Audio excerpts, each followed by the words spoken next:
بسم الله الرحمن الرحيم. الحمد لله والصلاة والسلام على رسول الله وعلى آله وصحبه ومن والاه، أما بعد. قال الله تعالى: ولا تركنوا إلى الذين ظلموا فتمسكم النار وما لكم من دون الله من أولياء ثم لا تنصرون. چرا ما با رژیم رحمانوف مخالفیم؟ رحمانوف و دستش کمتر از آن هستند که ما با آنها دشمنی شخصی داشته باشیم. مخالفت ما با آنها تنها به خاطر دین الله عز و جل، سپس به خاطر دشمنی آنها با اسلام و ملت مسلمان تاجیکستان می باشد و بعضی از اسباب مخالفت را حال ذکر می کنیم. اول، رژیم رحمانوف نه تنها یک رژیم زورگو و فاسد است، بلکه دشمن آشکار دین اسلام، قرآن کریم، علمای حقجو و مخالف آزادی دینی و دنیوی ملت مسلمان تاجیکستان می باشد. دوم، آموزش دینی و عمل کردن کما حقه به اسلام را به شکل محدود و در بسیاری جاها تعطیل کرده است، مانند بستن درهای مساجد بر روی جوانان ملت مسلمان تا جوانان را از اسلام دور سازد و جرم اعلان کردن حجاب خواهران مسلمان تا خواهران پاکدامن را به عفت و به حیثیت گرداند و منع نمودن استادهایی که تعلیم اسلامی می دهند و آنها را یا بندی می سازد و یا هم به وطن. سوم، این رژیم حقوق ملت را زیر پا گذاشته و کشور را به خانه و ملک شخصی خود و خانواده‌اش تبدیل کرده است. چهارم، میهن را وابسته به کشورهای دیگر ساخته، به ویژه به چین ملحد، و فروختن خاک وطن به دیگران به ورطه تباهی کشانده است. پنجم، تمام دارایی‌های ملت از جمله شرکت‌ها، بازرگانی‌ها و دیگر منابع اقتصادی را غصب کرده است. ششم، همچون خاندان اسد در سوریه، ملت و فرزندان این ملت را با بهانه‌های واهی و بی اساس روانه زندانها کرده است. هفتم، کشور را با قرض گرفتن از خارج و اخذ اموال ملت صرفاً برای تثبیت قدرت و مقام خود نسبتاً آباد ساخته تا با همین بظاهر آبادانی ملت را وادار به سکوت کرده بر سرشان منت گذارد.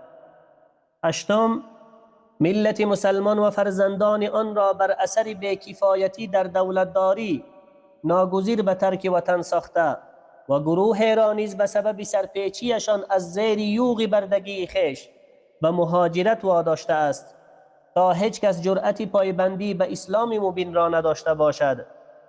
نهم، در هر مشکلاتی که پیش آید برخلاف قانون دینی و بین المللی، خانواده های مهاجران و حامیان دین و وطن را به اداره های دولتی برده از آنها همچون ابزار فشار برای مهاجران و حامیان دین استفاده کرده مورد آزار و اذیت قرار می دهد و بسیاری از آنها را بندی می سازد و یا هم در قبال آزادی نظربند از آنها پول هنگفت می ستاند.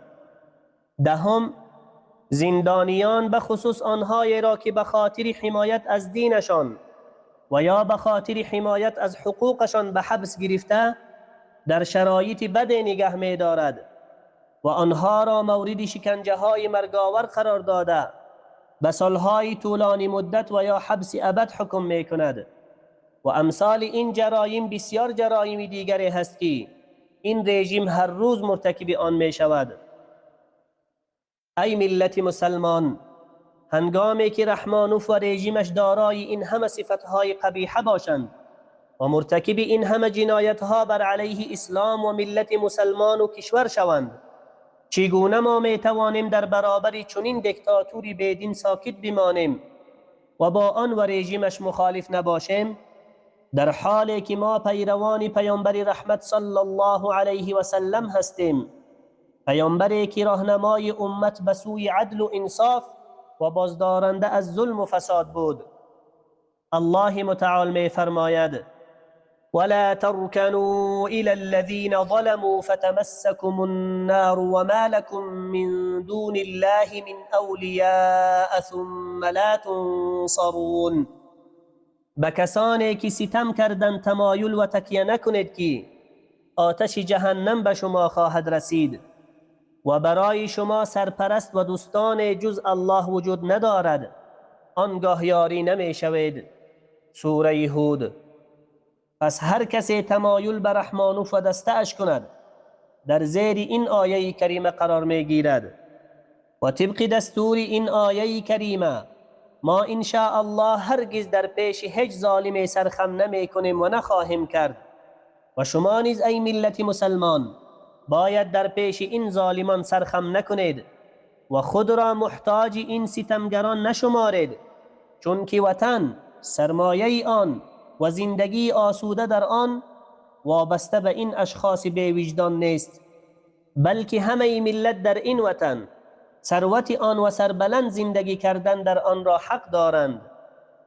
ای ملت عزیز تاجیکستان، بدانید که ما با شما هیچ گونه دشمنی نداریم. ما فرزندان شما هستیم، از دل همین سرزمین و خاک آن برخاسته ایم. حتی با برادرانمان که به اجباری به نیروهای دولتی و امنیتی ملحق کرده شده اند نیز دشمنی نداریم. ما آنها را درک میکنیم. ما با کسان دشمن هستیم که با اسلام دشمنی میکنند. ما با کسان مخالفیم که در خدمت ظالمان، طاغوتان و با اختیار خود در خط مقدم جنگ علیه اسلام می ایستند و با ظالمان همدست شده از جنایت‌های آنان حمایت میکنند. با شیوه‌های دور از انسانی در بالا ذکر شده که رحمانوف در پیش گرفته است، جز با جهاد در راه الله متعال دیگر با هیچ راه دفع نمی شوند. الله تعالی فرموده است: اذن للذین یقاتلون بأنهم ظلموا وإن الله على نصرهم لقدیر. به کسانی که با آنان جنگ می شود اجازه جهاد داده شده است، از آن روی که مورد ستم قرار گرفته اند و یقینا الله بر یاری آنها تواناست. سوره حج. الان ظلم و ستم و دشمنی رحمانوف بر ملت مسلمان تاجیکستان همگانی شده است. پس وقتی که رحمانوف ملت مسلمان را از دینش باز می دارد و مقدسات دین اسلام را زیر پای کرده علنا با اسلام دشمنی می کند، جهاد بر علیه او و رژیمش فرض گردیده است و ما با قلم، با زبان، با آگاهی و سپس با جان و مال بر علیه رحمانوف و رژیمش جهاد می کنیم، نه برای قدرت، نه برای مقام، بلکه برای دین الله عز و جل، برای نجات ملت، برای دفاع از ناموس و حیثیت مستضعفان و زندانیان. ای ملت مسلمان تاجیکستان، ما فرزندان خیرخواه و دلسوز شما هستیم. اگر قربانی می دهیم برای دین الله، سرزمین و برای حمایت از شما و نسلهای آینده ملت می باشد. ما جان می دهیم تا شریعت الهی در زمین و در کشور عزیزمان نافذ گردد و شما و فرزندانتان در سایه اسلام با عزت و آسوده زندگی کنید. اگر ما اهل دنیا و منصب و هوای نفس بودیم، نخستین کاری که می کردیم حفظ جان خود از خطر مرگ بود، نه ایستادن در خط مقدم جنگ در زیر تیر و توپ دشمنان. ولی ما به توفیق الله عز و جل دنیا پرست و وظیفه طلب نیستیم. هدف ما این است که مردم را به سوی کامیابی دنیا و آخرت راهنمایی نموده از عواقب بد قیام نکردن به خاطر دین الله عز و جل آگاه سازیم.